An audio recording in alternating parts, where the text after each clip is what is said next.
jaalalli fageenyin daangessu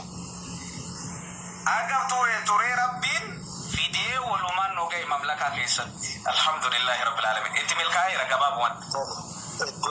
dugaariidha baga itti milkooytanii baga jaarraan sun keessan tahee gaafiin keenya ammallee itti deema gaafii lama qofaan isinirraa gabaaba maal itti deema boossa laati gay du'aayiidhaan magala jaalala salaanni gana salaan ejamaan ustaazaa diga wallahi diga ejamaan mudannoo jaalala keessatti si mudatte takkittii qofa mudannoo ajaa'ibaa ta qofa nooyi maasin nu gabaabsa mudannoo takkittii qofa bas mudannoo jaalala karuma biraa isiniif himu karuma isii amma hojii jiruu kana isiniif hima karuma isii hojii jiruu kana isiniif hima gaaf tokko beektanii laa kabiraa siif himu karuma isii keessatti mudannoo jiru siif hima mudannoo barbaadee beekta Binti sabab kau berbaik. Oke, dia juga birat lain nama jiram ikan atau? Maliana sansi kasan juru bersun aga okin bar wakka to kotundu mu bersun. Kabirat sentak kono tu kau satu. Coba. Kanuma amma kaisa juru bar kitab ni to ko ogga jal kabame kitab wasan tumurame kabirat terbama male kitab kabirat seda. Gafia ketika batu bekat. Abu Yasir ko mati jalan tigala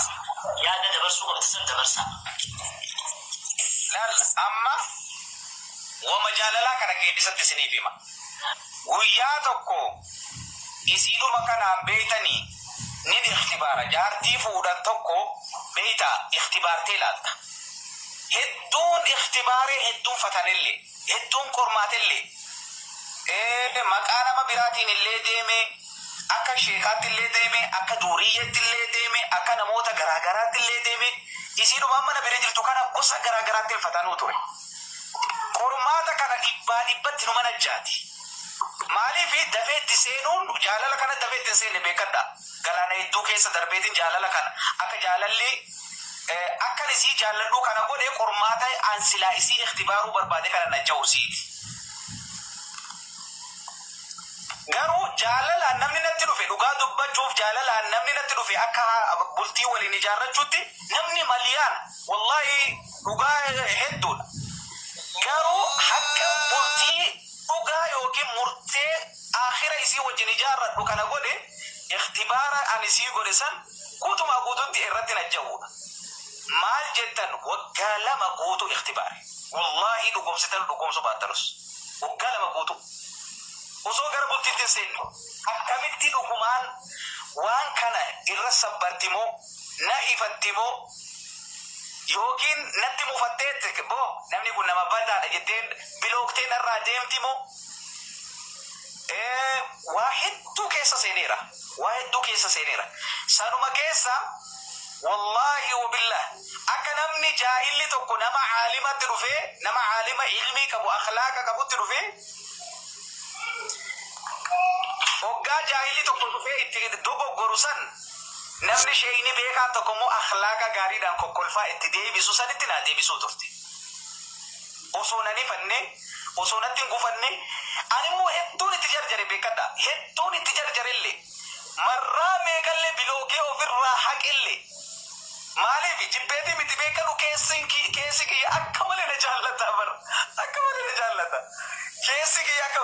haga bilooki irraa kaasutti laal onneen kun akkana jetti laal haga bilookuma sana irraa kaasutti onneen kun onneen kun akka malee na rifatti ikhtibaare kana keessatti najja'uun isii yoo waan isi hadha guyyaa hadhaa kanatti abbultii isiidha wajjin ijaarradhee wajjin jiru kana keessatti yoo isii maalillee natti balleessite osuma siin dogoggora feete natti dogoggortii fi illee miti natti illee dogoggortu otuma kanatti dogoggortu taatee kaleessa jaalala bidaayaa isii san keessatti wajji dabarse hadha na tasgabbeessa akka malee na tasgabbeessa jaalalli isiidha wajjin ture keessatti gaaf tokko mudannoo jedhee dhaggeeffadha Ustaz Jamaal Chalisi gaasii deebisa gabaabsee mudannoo san keessatti gaaf tokko dhaggeeffadhu ka aareetiin kalas akka nama aareetiin godhadhee isiinuma ihtibaaruuf beekan bilookii karaa hundaan irra kaa'eetiin sin barbaadu macarrashaa jedheetiin irraa deeme. Garuu jaalalli ani siidhaaf qabuu fi akkan jaalala isii keessammoo fagaadhee jiru of hin beekaan. Gaafa kan chal jetti inuma callifte. Inuma callifte. Yeroo na dhiisuu fi jedhee barraqa. Narraa garaa murachuu fi jedheetti guyyaa tokkoon ture sabbareen guyyaa tokko ture beekadha.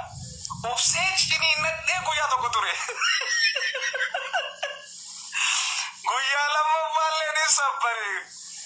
garaa dhuftii laata jedheetti karaa eeguu ture. Edaa isiini xariiqni ani ittiin isii bilookee deebisuu dadhabdee karaa ittiin argatu dhabde malee dhufuu yookiin na jibbiteetii miti. Amma hoggaanan irraa kaasu isiin illeen ija boo'ichaatiin natti dubbatte. Gaafa kan akka malee rifadhee gad jedhee dhiifama gaafadheetiin lakki an seefti baaruufani malee yookiin si jibbeetii miti jedhee mudannoon koo isiisan laal. Isiinan tariidharraa garagaluu fi jedhee rifaatuu akka malee keessa seenee ture. Rifaatuu jabduu keessa seene. Nama naasifte rifaatuu. Akka malee na rifachiifte.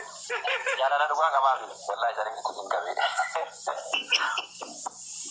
Hai jaalala qal'aalee miti wallahi jaalala qal'aalee miti bar jechuun namni tokko jaalala jechuun bar isuma namni asii Facebook irraa yaa meeltisee koo fikiree koo minaamine koo jedhu sanii miti. Dhuguma namni haadha bultii isaa haadha ilmaa isaa godhachuudhaaf eega jaallatee keessa seene galaanni sun jabduudha beekadha.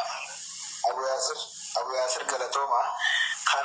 Waan salaata namaa irraa jibbaa ta'e keessatti waan dubbatamu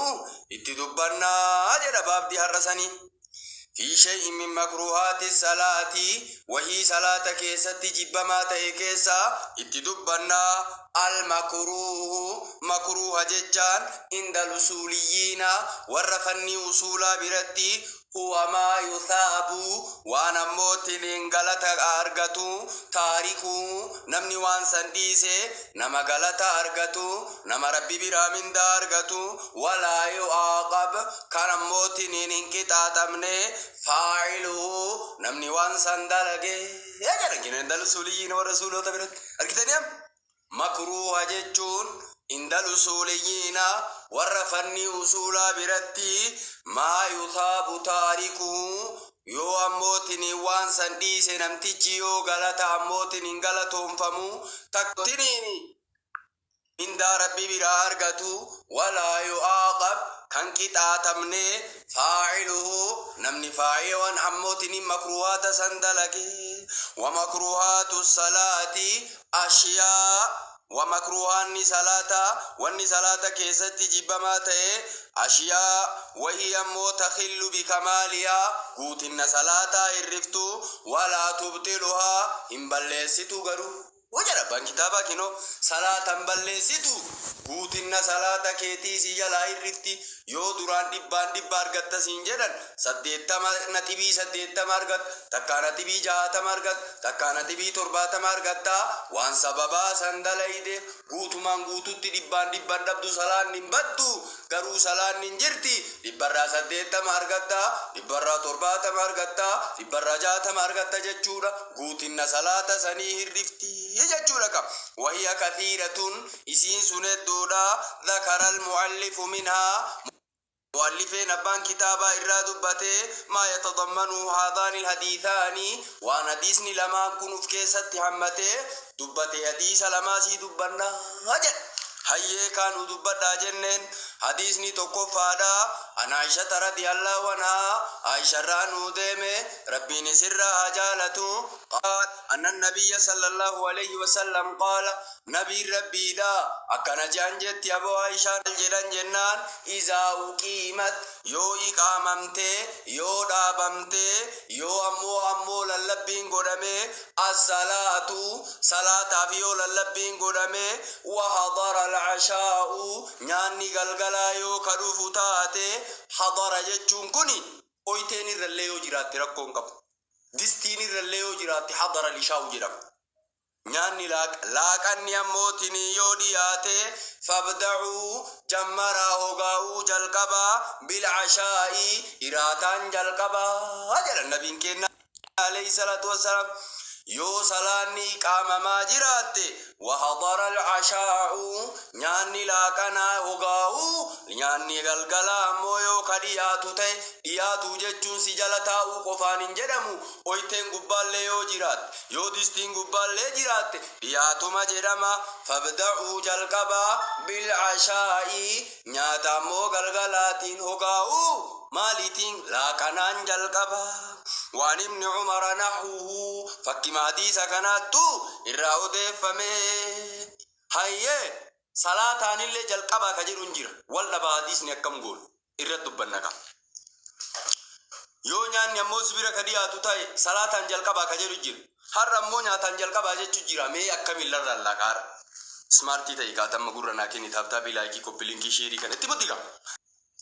maarree. لا ينبغي إن برباتشسو حمل الألف واللام لامي في علمي تنيابسون في الصلاة صلاة كيستي على الاستقراك مر صلاة جنون استقراك ولا على تعريف الماهية ماهية جتون حقيقية جتون تعريف ملتين الماهية صلاة حقيقة والنسون حقيقة جتورتي هنا ملو الألف ألف في لامي تنا استقراق في الله هنا ملو ماهية جتون حقيقية وانساني في الله هنا ملو جهكينو بل ينبغي برباتشيسا أنتم على المغربي صلاة مغربا جنانا الصلاة صلاة جتون كل صلاة مرامتي استقراق آمتي صلاة مرام فرطو ألف في لامين تل الصلاة ألف في لامين تل صلاة مر استقراق انغوتو تكا صلاة حقيقة جنو هر صلاة مغربا إردي أم الله أنتم على المغرب لقوله جنبي كناتي فابدأوا جلقبا بالعشاء ناتلاقنات جلقبا هذا كيلو نياتا غلغلاتين جلقبا وانجانين وذلك كان جتون النبي كنا يخرج نباسا صلاة النهار صلاة قويا افكي ساباسا هذا كم كره واي صلاة قويا كمين صلاة قويا كمين زوري فسرا مغرب نيو قويا كي سنجرو على المغرب مغرب الرت راجيها غونا مالي جنان لما ورد في بعض الروايات غري رواية كيست دفه إذا وضع العشاء يونيان نيراتا موتين قبا إلى فكايمه وأحدكم حالتكم كيسن سائم ججان سوما تأين تكسي سوما تأين فابدأوا جلقبا بينيا تسنين ويتكام مولوكي ويتكام إشاي مو مغرب لولوكي jarana namni sooma oole magriba lulluqata moo ishaayi magriba moo ishaayi jaran la ilaha illallah namni sooma oole magriba lulluqata moo ishaayi magriba lulluqata no wali galladisa magriba lulluqata marre asitti magriba jechu arganne kin wala riwaya mal jetti re hadis ni rasul rabbi mal jedarre fabda'u jechu idha wudi al asha yo iranni dufe laqanni dufe